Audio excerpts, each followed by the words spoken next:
అర్హత ఉన్నది, ఎవరికి అర్హత లేదు, ఆయన ఆశయాల్ని ఎవరు సాధించారు.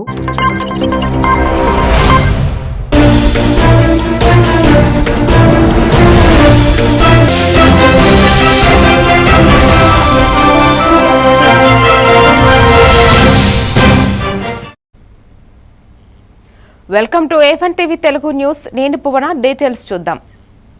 టీటీడీ నెయ్యి కల్తీ వివాదంపై వైఎస్ఆర్సీపీ అధికార ప్రతినిధి కారుమూరు వెంకటరెడ్డి తీవ్రమైన స్పందన వ్యక్తం చేశారు.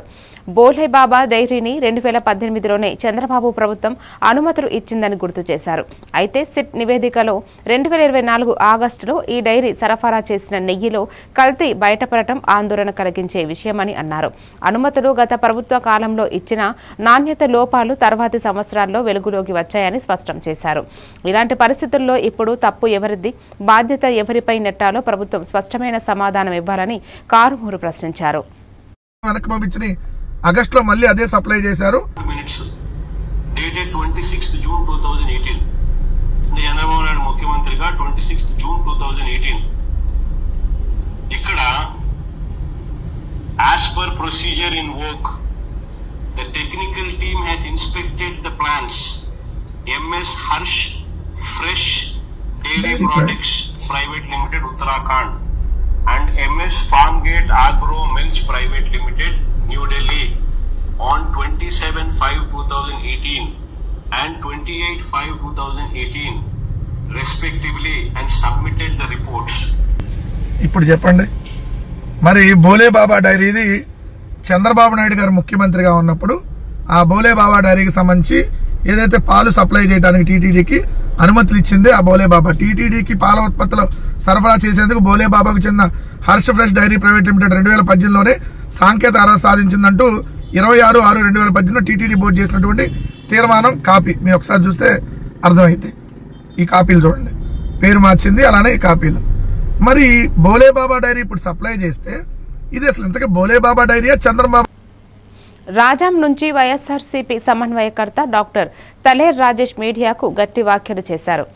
బోలేబాబా డైరీలు 2018లో చంద్రబాబు ప్రభుత్వం సర్టిఫికెట్ ఇచ్చిందని, అప్పుడు ఎలాంటి ప్రమాణాల ఆధారంగా ఏపీసీఐ ఆహా ఓహో అన్నట్టు అనుమతులు ఇచ్చారని ఆయన గుర్తు చేశారు.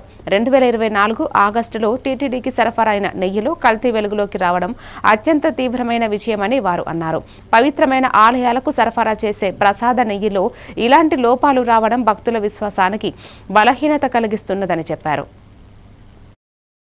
నెయ్యి కొనుగోలు చేయడానికి టెండర్లు ఇవ్వడం కానీ వాళ్ళ ద్వారా నెయ్యి సప్లై చేయడం కానీ జరిగింది. అయితే ఈ బోలేబాబా మరెవరో కాదు, అంతకుముందు చంద్రబాబు నాయుడు గారు ఏదైతే హర్ష్ ఫ్రెష్ డైరీస్కి ఆర్డర్ ఇచ్చారో వాళ్ళే రూపాంతరం చెంది బోలేబాబాగా అవతరించారు. ఇదిగోండి దానికి సంబంధించిన ఇది. ఈ క్రిసిల్ రేటింగ్స్లో ఏం చెప్పారు అని అంటే ఈ Bhole Baba is same as the Harsh fresh diaries, అంటే రెండు కూడాను ఒకటే అని చెప్పి. అయితే ఇక్కడ నేను ప్రశ్నిస్తుంది ఒకటే, 2018లో మీరు ఏదైతే సర్టిఫికెట్ ఇచ్చారో కరెక్ట్ జెన్యూన్ అని చెప్పి, మరి అదే డైరీ బోలేబాబాగా రూపాంతరం చెందింది. అంటే ఈ కలియుగ దైవం అనేటువంటి వెంకటేశ్వర స్వామిని మీరు వాడుకుంటున్నారు. మనుషులు అయితే శాపనార్థాలు పెడతారు, దేవుడి జోలికి వస్తే ఏం జరుగుతుంది అనేది రానున్న రోజుల్లోనే మనం చూడబోతున్నాం. ఆ దేవుడే దీనికి శిక్ష విధిస్తారని నేను మనస్ఫూర్తిగా నమ్ముతున్నాను. ఇక మీదట ఇలాంటివి ఇంత నీచ రాజకీయాలకు విమానయాన రంగంలో కొనసాగుతున్న తీవ్ర సమస్యలపై వైఎస్ఆర్సీపీ నేత మాజీ మంత్రి గుడివాడ అమర్నాథ్ మండిపడ్డారు. దేశంలో ఎన్నడూ లేని విధంగా విమానయాన వ్యవస్థ సంక్షోభంలో కూరుకుపోయిందని ఆయన అన్నారు. సమస్య పెరుగుతున్న వేళ విమానయాన మంత్రి రామ్మోహన్ నాయుడు చేతులెత్తేశారని విమర్శిస్తూ ప్రజలు పడుతున్న ఇబ్బందులను గమనించి మంత్రి క్షమాపణ చెప్పాల్సిన అవసరం ఉందని చెప్పారు. సమర్థత లేని నాయకత్వం కారణంగానే పరిస్థితి అదుపు తప్పిందని, ప్రజల డిమాండ్ కూడా రామ్మోహన్ రాజీనామాతోనే ముగుస్తుందని అమర్నాథ్ తెలిపారు.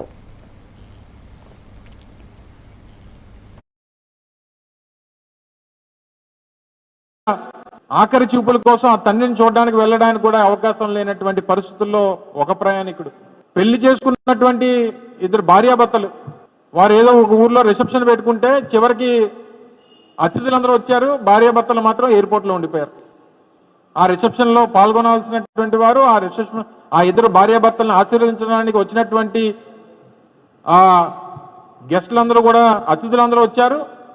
ఆ భార్యాభర్తలేమో వీడియో కాల్ పెట్టుకొని జూమ్ కాల్లోనేమో వారి రిసెప్షన్ చేసుకున్నారు. ఉద్యోగ అవకాశాల కోసం ఇంటర్వ్యూల కోసం వెళ్ళినటువంటి వారు వివిధ ఎయిర్పోర్ట్లో స్టాండర్డ్ అయిపోయి ఉన్నటువంటి పరిస్థితులు ఉన్నారు. ఇతర చదువుల కోసం వీసాల కోసం వారి వీసా ఇంటర్వ్యూస్ కోసం అటెండ్ అవ్వడానికి వెళ్లాల్సినటువంటి వారు వివిధ ఎయిర్పోర్ట్లో నిలిచిపోయినటువంటి పరిస్థితులు ఉన్నాయి. దేశవ్యాప్తంగా అనేక ఎయిర్పోర్ట్లు. ఏదైతే ఈ FDTL అనేటువంటిది ఒక పెద్ద ఇన్సిడెంట్ మన జూన్ 12వ తారీఖున ఎయిర్ ఇండియా ఫ్లైట్ క్రాష్ చూసాం. దాదాపు 232 మంది ప్యాసింజర్స్ ఫ్లైట్ కూలిపోయినటువంటి ప్రాంతంలో చదువుతున్నటువంటి medical. Telangana rising global summit 2025 రాష్ట్ర భవిష్యత్తు దిశను నిర్ణయించే అత్యంత కీలక సదస్సు అని ఉప ముఖ్యమంత్రి బట్టి విక్రమార్క తెలిపారు. పెట్టుబడిదారులు తెలంగాణపై నమ్మకం పెంచే విధంగానే ఈ సమ్మిట్ను అత్యున్నత స్థాయిలో ప్రభుత్వం నిర్వహిస్తోందని చెప్పారు. ఇటీవల దేశవ్యాప్తంగా విమానయాన రంగంలో ఏర్పడిన సమస్యలను దృష్టిలో పెట్టుకుని సమ్మిట్కు హాజరయ్యే అతిథుల ప్రయాణాలకు ఎలాంటి ఇబ్బందులు తలెత్తకుండా ముందుగానే చర్యలు తీసుకుంటున్నట్లు వివరించారు.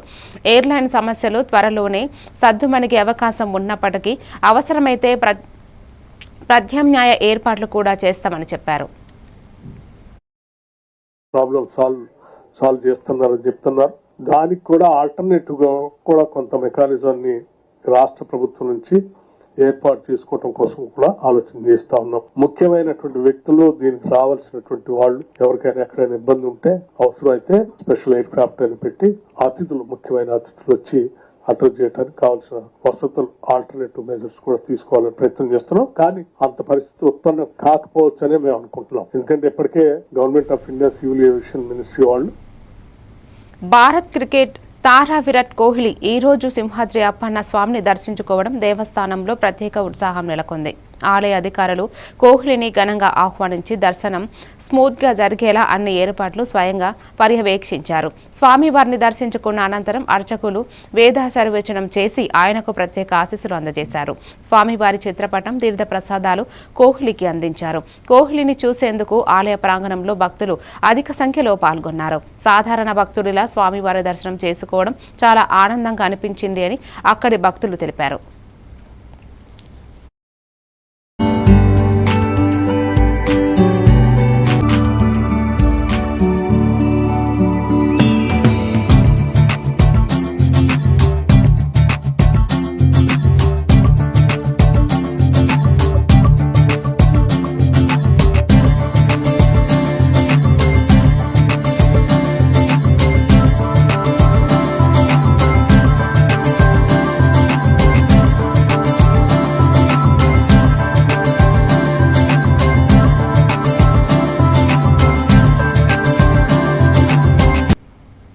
ప్రపంచ ఫుట్బాల్ దిగ్గజం లియోనెల్ మెస్సీ బృందం తెలంగాణకు రానుండటంతో రాష్ట్రంలో క్రీడాభిమానుల్లో భారీ ఉత్సాహం నెలకొంది. సీఎం రేవంత్ రెడ్డి టీంతో జరగనున్న ఫ్రెండ్లీ ఎగ్జిబిషన్ మ్యాచ్ ఏర్పాటు వేగంగా సాగుతున్నాయి. ఈ కార్యక్రమానికి సంబంధించిన ప్రాథమిక ఏర్పాట్లను ఉప ముఖ్యమంత్రి బట్టి విక్రమార్క, మంత్రి శ్రీధర్ బాబు స్వయంగా పరిశీలించారు. క్రీడా రంగాన్ని ప్రోత్సహించే దిశగా తెలంగాణకు ఇది చారిత్రాత్మక ఘట్టమవుతుందని అధికారులు భావిస్తున్నారు. స్టేడియం సదుపాయాలు, భద్రతా చర్యలు, ప్రేక్షకుల ప్రవేశం, నిర్వహణ, మైదాన ప్రమాణాలు వంటి అంశాలపై ఇద్దరు మంత్రులు ఉన్నతాధికారులతో సమీక్ష నిర్వహించారు. టీములు ఆ రోజు 13వ తారీఖు ఫ్రెండ్లీ మ్యాచ్ ఆడబోతా ఉన్నారు. పెద్ద ఎత్తున మ్యాచ్ విజయవంతం అవుతుంది. In fact, it's not only about a friendly match over here. He is here for a social cause, and we have invited Chief Minister and Honorable Deputy Chief Minister has invited him to be part and parcel of our Telangana Rising 2047. And I hope it will go well, and this is only to create a sportive spirit, a sportive environment, and also see that Hyderabad grows in the point. 2 ఏళ్ల కాలంలో CM Revanth Reddy ప్రభుత్వం చేసిన పనులపై BRS నేత మాజీ మంత్రి హరీష్ రావు తీవ్రస్థాయిలో ప్రశ్నలు లేవనెత్తారు.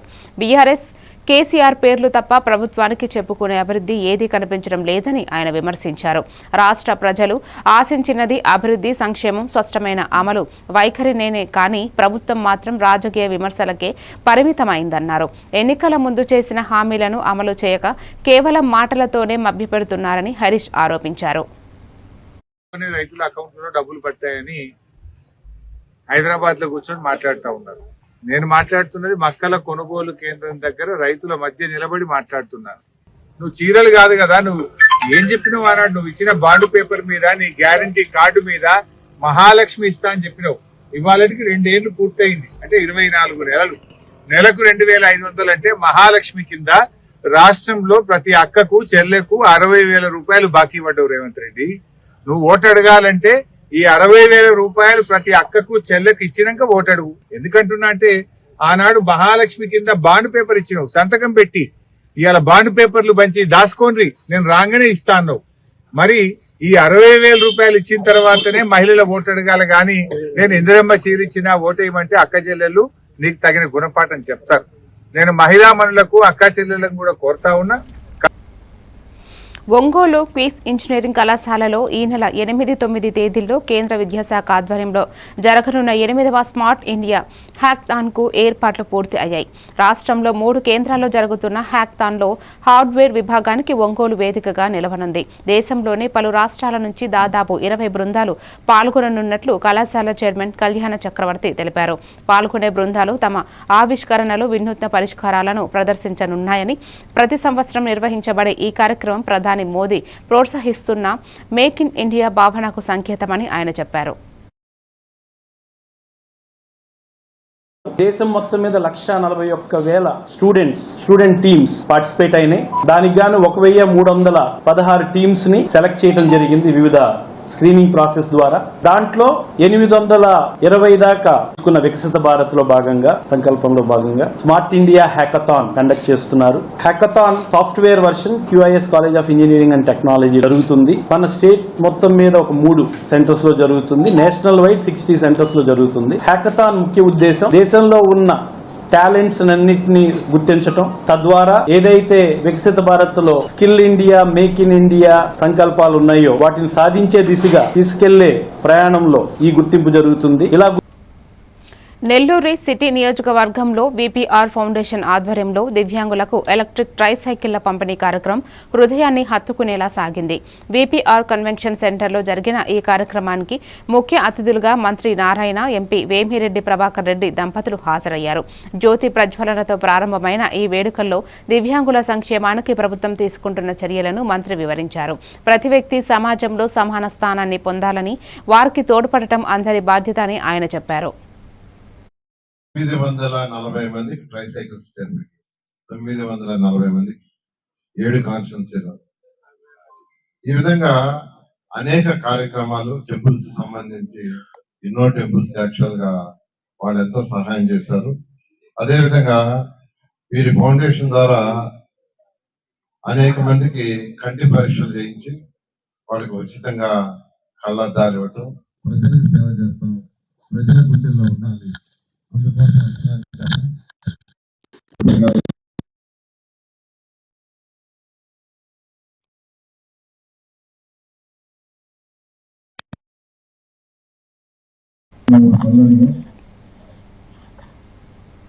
తిరుమల శ్రీవారి జ్ఞానమూర్తిని పలువురు ప్రముఖులు దర్శించుకోగా ఉదయం నిర్వహించిన VIP దర్శనం విశేషంగా సాగింది. ఏపీ హైకోర్టు న్యాయమూర్తి జస్టిస్ K. సురేష్ రెడ్డి, మాజీ మంత్రి పేర్ని నాని, ఎమ్మెల్సీ ఆలపాటి రాజేంద్ర ప్రసాద్, తెలంగాణ ఎమ్మెల్యే గంగుల కమలాకర్ స్వామివారి ఆశీస్సులు తీసుకున్నారు. దర్శనానికి వచ్చిన ప్రముఖులకు దేవస్థాన అధికారులు స్వాగతం పలికి తీర్థ ప్రసాదాలను అందజేశారు. దర్శనానంతరం శ్రీ వెంకటేశ్వర స్వామి సేవ నిర్వహణపై ప్రముఖులు సంతృప్తి వ్యక్తం చేశారు. తిరుమలలో భక్తులు సౌకర్యాలను మెరుగుపరచడానికి టీటీడీ చేపడుతున్న కార్యక్రమాలు అభినందనీయమని పేర్కొన్నారు.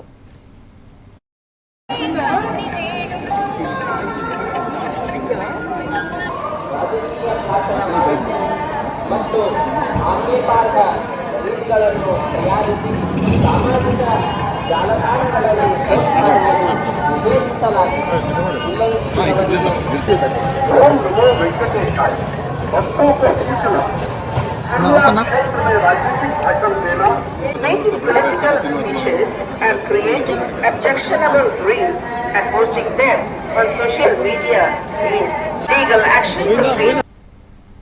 తెలంగాణ రాజకీయాల్లో మరోసారి బీజేపీ ఎమ్మెల్యే రాకేష్ రెడ్డి చేసిన వ్యాఖ్యలు చర్చనీయాంశంగా మారాయి. పార్టీ ప్రస్తుత తీరుతెన్నులు ఇలా కొనసాగితే ఫలితాలు రాభావం కావచ్చని ఆయన స్పష్టం చేశారు. బీజేపీ ఇకపై టెస్ట్ మ్యాచ్ల నెమ్మదిగా కాకుండా 2020 ఫార్మెట్లో దూసుకు వెళ్లాల్సిన అవసరం ఉందని వ్యాఖ్యానించారు.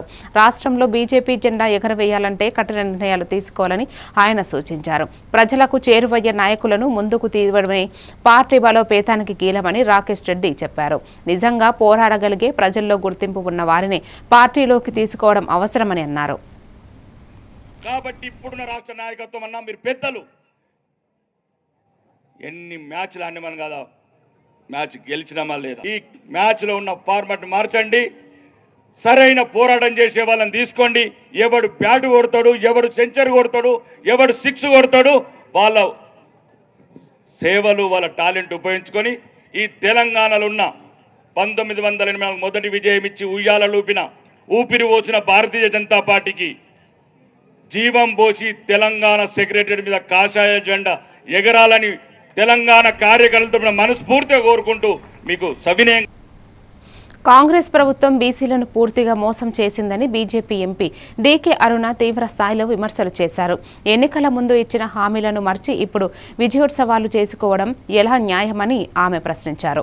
నిరుద్యోగులకు నెలకు 4,000 రూపాయలు ఇస్తామని చెప్పి ఇప్పుడు ₹1 కూడా ఇవ్వలేకపోవడం ప్రభుత్వ వైఫల్యానికి నిదర్శనమని అన్నారు. 3.5 లక్షల కోట్ల బడ్జెట్లో బీసీల కోసం 20,000 కోట్లు కేటాయిస్తామన్న కాంగ్రెస్ నేతలు చెప్పినా చివరకు ఎంత కేటాయించారో ప్రజలకు నిజం చెప్పాల్సిన బాధ్యత వారిదేనని డీకే అరుణ వ్యాఖ్యానించారు. ప్రతి వర్గానికి ఈ ప్రభుత్వం నిరాశపరుస్తోందని ఆమె పేర్కొన్నారు. 40,000 కోట్లు బీసీలకు ఇవ్వాల, మరి ఎన్ని వేల కోట్లు మీరు ఖర్చు పెట్టినని చెప్పి నేను ప్రశ్నిస్తా ఉన్నా. ఇవాళ యువతకి, నిరుద్యోగులకి ఒక భరోసా, నిరుద్యోగులని ఉద్యోగం వచ్చేంత వరకు నిరుద్యోగ భృతి ఇస్తామని 4,000 రూపాయలు ఇస్తామని చెప్పి మాట చెప్పారు. మరి ఏ నిరుద్యోగికైనా రాష్ట్రంలో ఇంతవరకు నిరుద్యోగ భృతి అందించిండ్రా?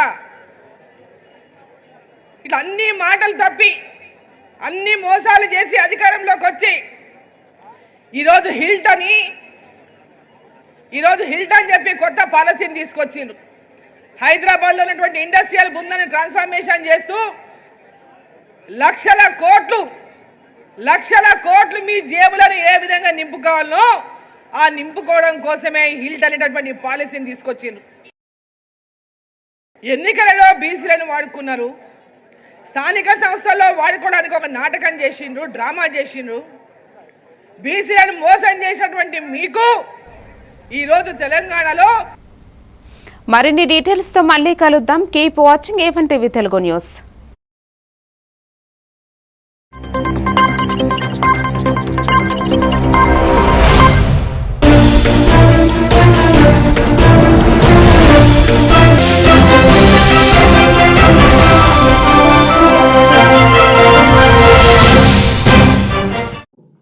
ఎవరు వెనక్కి తీసుకెళ్తున్నారు?